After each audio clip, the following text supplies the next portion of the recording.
Assalamualaikum warahmatullahi wabarakatuh. Yang kami hormati Ibu dosen pengampu mata kuliah pengantar IPA 1, Ibu Aziza Karenina MPD, serta teman-teman sekalian yang berbahagia. Kami dari kelompok 6 yang beranggotakan Stefa Oftaviani, Siti Maisaroh, dan Tiara Ayu Pangestuti akan mempresentasikan materi struktur hewan. Pembahasan yang pertama yakni mengenai anatomi vertebrata. Adapun ciri-ciri anatomi vertebrata yaitu sebagai berikut. Yang pertama, pada skeleton terdapat otot daging yang berfungsi dalam koordinasi gerak atau dalam perpindahan tempat. Yang kedua, sistem peredaran darah terdiri atas pembuluh jantung sebagai pusatnya. Biasanya jantung dibagi menjadi 4 ruangan. Pembuluh darah yang mengalirkan darah keluar dari jantung adalah pembuluh arteri. Pembuluh arteri ini bercabang-cabang menjadi sebuah kapiler. Yang ketiga, sistem pembuangannya terdiri atas ginjal atau ren yang memiliki saluran pembuangan biasanya bermuara di dekat anus.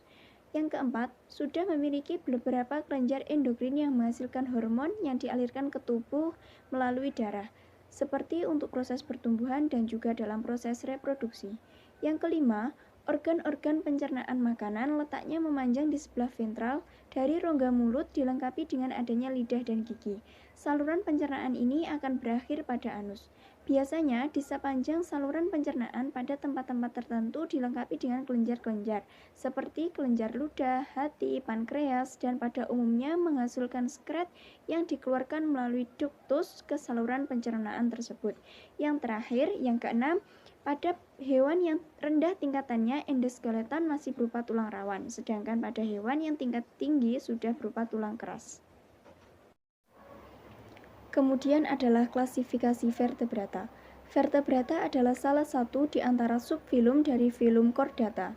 Subfilum vertebrata terdiri atas beberapa kelas, di antaranya kelas Agnatha, superkelas Pisces yang dibagi menjadi dua kelas, yakni kelas Chondrichthyes atau ikan bertulang rawan dan kelas Osteichthyes ikan bertulang sejati.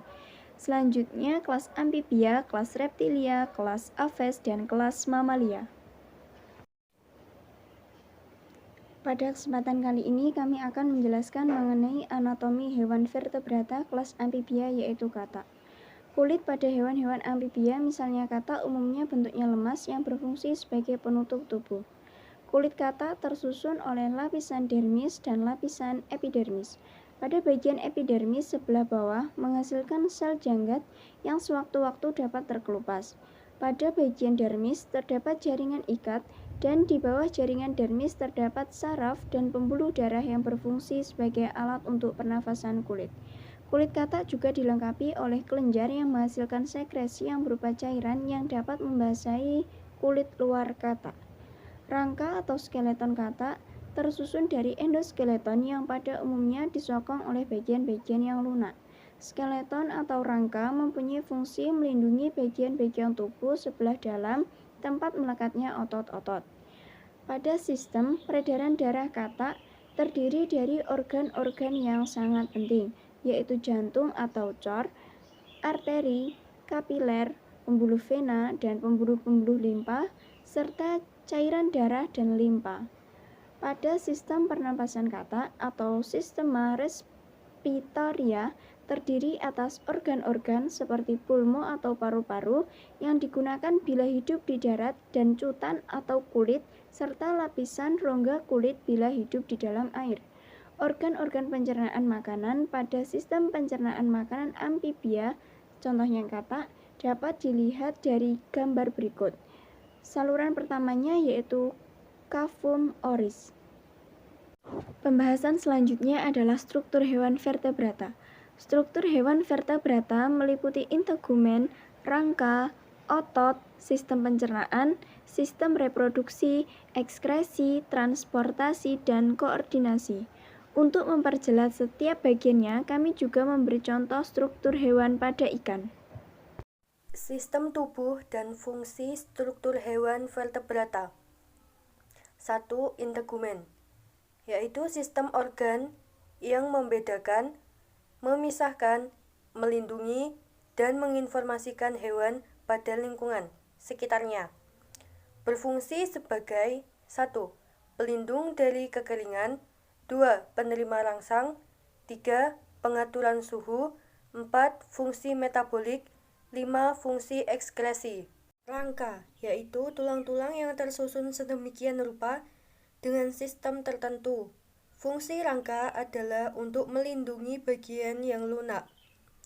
Contoh struktur rangka pada ikan yaitu tengkorak, rongga mata, rongga insang, sirip dada, tulang belakang, tulang rusuk, sirip perut, sirip punggung, sirip belakang, dan sirip ekor. Otot adalah sebuah jaringan yang berfungsi sebagai alat gerak. Sistem pencernaan berfungsi untuk mencerna segala macam makanan dan minuman yang masuk ke dalam tubuh hewan melalui serangkaian proses pencernaan. Contoh struktur pencernaan pada ikan yaitu mulut, kerongkongan, kantung empedu, hati, pankreas, lambung, usus, dan anus. Transportasi berfungsi mempertahankan kestabilan suhu dan pH cairan homeostasis. Contoh struktur transportasi pada ikan yaitu kapiler insang, arteri kaya O2, arteri miskin O2, arteriol, kapiler, ventriel, antrium, vena, dan venula. Ekskresi berfungsi untuk mengolah dan membuang zat sisa metabolisme dan racun dari dalam tubuh. Sistem reproduksi berfungsi untuk memberikan kelanjutan spesies baru. Sistem koordinasi berfungsi untuk menerima informasi berupa rangsangan yang diterima oleh indera tubuh, memproses informasi yang diterima, dan menghasilkan tanggapan atau memberikan respon terhadap informasi. Pembahasan yang selanjutnya adalah struktur hewan dalam kajian Islami. Di dalam Al-Quran dijelaskan beberapa hewan secara spesifik maupun umum.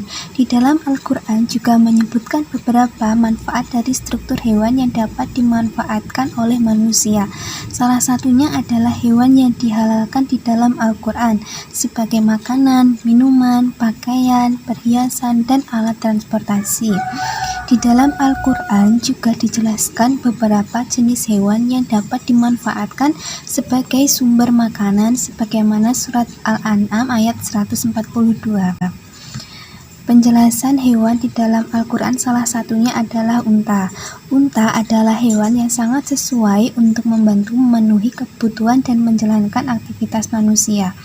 Unta adalah hewan pengangkut beban yang cukup kuat dan tahan terhadap cuaca ekstrim. Seperti yang dijelaskan pada firman Allah surat An-Nahl ayat 5. Unta memiliki bulu yang lebat yang berfungsi untuk menghangatkan tubuh. Dalam anatomi tubuhnya unta memiliki punuk yang digunakan untuk menyimpan lemak sebagai bahan cadangan makanan. Pada kaki unta juga memiliki bantalan yang memudahkan unta berjalan di atas padang pasir. Pembahasan yang selanjutnya mengenai hewan di dalam Al-Quran adalah tentang jenis reptil. Jenis reptil seperti ular, kadal, amfibi seperti katak disebutkan oleh Al-Quran disebut sebagai hewan dabbah, atau di dalam bahasa Indonesia artinya adalah hewan binatang melata atau hewan yang berjalan di atas perutnya. Yang lebih mohon maaf yang kami sampaikan dari kelompok kami pamit undur diri. Wassalamualaikum warahmatullahi wabarakatuh.